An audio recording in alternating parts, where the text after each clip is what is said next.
Marriage થઈ ગયા પણ ડોક્યુમેન્ટો સુધરતા નહીં, શું કરવાનું? જો મેરેજ થઈ ગયા હોય ડોક્યુમેન્ટો સુધારવા હોય તો આ વિડીયો તમારા માટે જ છે. તમે ધ્યાનથી વિડીયો જોજો. જો સૌથી પહેલા તમારા મેરેજ થાય એના પછી તમે તરત જ મેરેજ સર્ટી માટે એપ્લાય કરો. મેરેજ સર્ટી માટે એપ્લાય કરવા માટે તમારે પહેલા મેરેજની ફાઇલ બનાવવી પડશે. એ ફાઇલ બનાવવા માટે તમે કોઈ વકીલનો સંપર્ક કરો. જો વકીલનો સંપર્ક ના કરી શકો તો મને કહેજો, અમે તમારી અહીંયાથી ફાઇલ બનાવી આપીશું.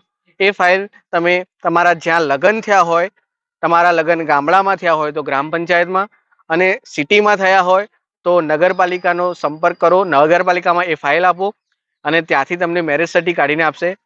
મેરેજ સર્ટી બની ગઈ એટલે તમારું એક કામ પૂરું થઈ ગયું. હવે મેરેજ સર્ટી પછી પહેલા તો તમે એ જુઓ કે તમારું ચૂંટણી કાર્ડ બની ગયેલું છે. જો ચૂંટણી કાર્ડ બની ગયેલું હોય તો તમારા પિયરમાંથી ચૂંટણી કાર્ડ બંધ કરાવવું પડશે. ચૂંટણી કાર્ડ બંધ કરાવ્યા બાદ તમારા સાસરીમાં જે BLO લાગતા હોય એ BLO જોડે જઈને નવા ચૂંટણી કાર્ડ માટે અરજી કરો. નવું ચૂંટણી કાર્ડ બની ગયા બાદ તમે કોઈ આધાર કેન્દ્રમાં જઈ ચૂંટણી કાર્ડ લઈ જવાનું રહેશે અને વ્યક્તિને રૂબરૂ જવાનું રહેશે. ત્યાં આધાર કેન્દ્રમાં જઈને તમે આધાર કાર્ડમાં પિતાનું નામ હટાવી પતિનું નામ એડ કરાવડાવી દો.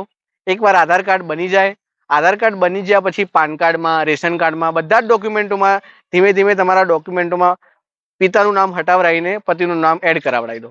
રહી વાત રેશન કાર્ડની, રેશન કાર્ડમાં તમારે નામ એડ કરાવવા માટે તમારા પિતાના રેશન કાર્ડમાં જે નામ હોય ત્યાં તે કમી કરાવવું પડે, અને તે કમી કર્યાનો દાખલો લાવીને તમારા ગ્રામ પંચાયતમાં અથવા તો મામલતદાર કચેરીમાં જઈને તમારે એ કમી કર્યાનો દાખલો, તમારું આધાર કાર્ડ, મેરેજ સર્ટી આપવાનું રહેશે અને ત્યાં તમારું નામ એડ કરી આપવામાં આવશે.